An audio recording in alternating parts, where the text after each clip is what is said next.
19h15 hier soir, les pompiers de Huim sont appelés pour un accident de scooter dans un petit lotissement situé près du centre-bourg.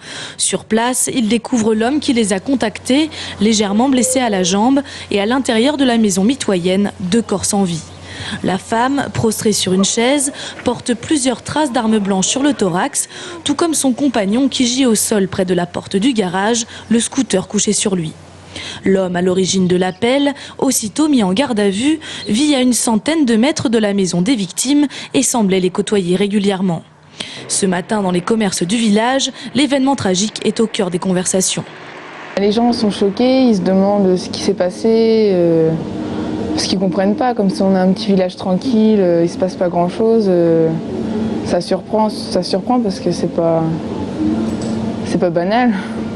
Ça fait causer les gens, tout le monde a sa petite version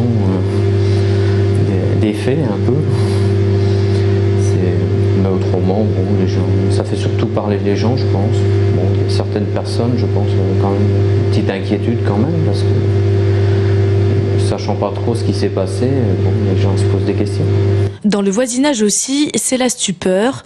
Au sein du quartier, le couple de victimes d'une quarantaine d'années, issus d'un milieu très défavorisé, était connu pour ses disputes fréquentes et selon les voisins, l'alcool pourrait être à l'origine du drame. C'était certainement une histoire d'alcool parce que bon, ça je sais par contre qu'il buvait pas mal. Et puis il y a 2-3 jours, ma femme l'a rencontré, le monsieur, et il avait l'œil au beurre noir, donc il s'était déjà passé quelque chose, mais quoi, je sais pas. Il y a des disputes, un coup ça allait bien, un coup ça allait mal. Un jour, je vous dis, ils allaient boire un coup ensemble et puis après ils allaient se promener, après ils se battaient. Nos collègues, c'était toujours une question de beuverie. C'était la beuverie sans arrêt. Une autopsie des 2 victimes a eu lieu aujourd'hui, ainsi qu'une perquisition menée par la brigade de recherche de la gendarmerie de Chinon en charge de l'enquête. Toujours en garde à vue, le principal suspect nie les faits et n'a pour l'instant fourni aucune explication.